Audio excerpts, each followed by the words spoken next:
بسم اللہ الرحمن الرحیم۔ قرآن کریم چونکہ اللہ جل شانہ کا نازل کردہ کلام ہے، اس لیے ضروری ہے کہ اس کلام کے ثمرات اور برکات کا محقہ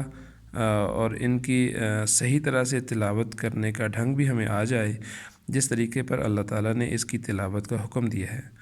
اور وہ طریقہ قرآن پاک کو تجویز کے ساتھ پڑھنا ہے، یعنی کہ حروف کو ان کے مخارج سے ان کی صفحات کی رعایت کرتے ہوئے صحیح ادا کرنا۔ چنانچہ اللہ پاک نے قرآن پاک میں ارشاد فرمایا ہے، وَرَتِّلْ قُرْآنَ تَرْتِیلًا، قرآن کو ترتیل کے ساتھ پڑھو۔ علامہ بیضاوی رحمہ اللہ اس کی توضیح میں فرماتے ہیں کہ یعنی قرآن کو تجویز کے ساتھ پڑھو۔ حضرت علی رضی اللہ تعالیٰ عنہ فرماتے ہیں کہ الترتیل تجویز الحروف، یعنی کہ ترتیل سے قرآن پڑھنے کا مطلب یہ ہے کہ حروف کو تجویز سے ادا کرنے کا اہتمام کیا جائے اور وقف اور ابتدا کے محل و طریقے کو معلوم کیا جائے۔ پھر جو لوگ اللہ تعالیٰ کے کلام کی تلاوت اس کے فرمانے کے مطابق کرتے ہیں نا، جس طرح اللہ پاک نے ارشاد فرمایا، یعنی کہ جن لوگوں کو ہم نے کتاب عطا فرمائی ہے اور وہ اس کتاب کی تلاوت اس نہج و طریقے پر کرتے ہیں جس طریقے پر اس کی تلاوت کرنے کا حق ہے، یہی لوگ صحیح معنی میں اس کتاب پر ایمان رکھنے والے ہیں۔ امام غزالی رحمہ اللہ حق تلاوت کی توضیح میں فرماتے ہیں کہ تلاوت کا حق یہ ہے کہ تلاوت میں زبان، عقل اور دل تینوں شریک ہوں۔ یعنی کہ دوبارہ سے سامعین میں بتا دیتا ہوں کہ امام غزالی رحمۃ اللہ فرماتے ہیں کہ حق تلاوت کی توضیح یہ ہے کہ تلاوت کا حق، قرآن پاک کی تلاوت کرنے کا حق یہ ہے کہ تلاوت میں زبان، عقل اور دل تینوں شریک ہوں۔ پس زبان کا حصہ حروف کے صحیح اور عقل کا حصہ معنی اور مطالب کی اور تفسیر کی طرف ہو، اور دل کا حصہ اطاعت اور نصیحت پذیری پر ہو۔ اسی طرح اللہ کے رسول صلی اللہ علیہ وسلم نے فرمایا کہ جس نے قرآن کریم کو تجویز سے پڑھا اس کے لیے شہید کا ثواب ہے۔ معلوم ہو کہ تلاوت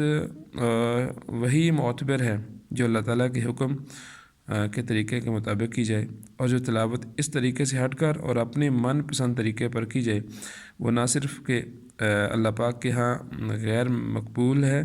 اللہ کے ہاں منظور نہیں ہے، بلکہ اس پر مواخذہ بھی ہو سکتا ہے،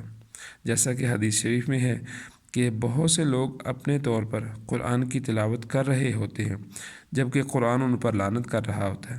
ملا علی قاری رحمہ اللہ فرماتے ہیں کہ اس لعنت میں 3 طرح کے اشخاص شامل ہیں۔ ایک تو بے عمل، جو قرآن کے احکامات کو پڑھتا ہو لیکن ان کے مطابق عمل نہ کرتا ہو۔ دوسرا وہ ہے کہ جو تحریف کرتا ہو، کہ حکم کو توڑ مروڑ کر اپنے من مانی کے مطابق اس کا مطلب نکال کے لوگوں کو بتلا رہا ہو اور خود بھی اس پر پکا ہو، یعنی کہ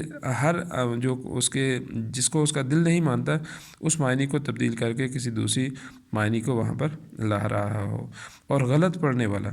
یعنی کہ تلفظ کو اس کے مخرج سے صحیح طرح سے ادا نہ کرنا، یہ بھی اسی میں شامل ہے۔ تو الغرض قرآن و حدیث میں تجویز کی اہمیت پر بہت زیادہ زور دیا گیا،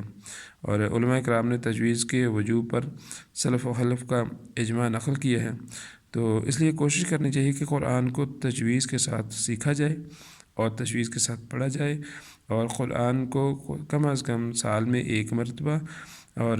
ویسے تو کوشش کریں اگر ہم کہ 1 پارہ روزانہ کا پڑھیں تو مہینے میں 1 قرآن پاک الحمدللہ ختم ہو سکتا ہے۔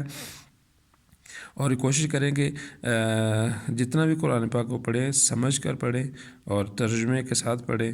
اور اس میں جو اللہ پاک نے ہمیں احکامات دیے ہیں ان کا اوپر 100% عمل کرنے والے بنیں ہم، اور اس کے مطابق زندگیاں گزارنے والے بن جائیں، اور اس قرآن کے مطلب کو لے کر پوری دنیا میں پھرنے والے بن جائیں۔ اللہ پاک سے دعا ہے کہ اللہ پاک قرآن کے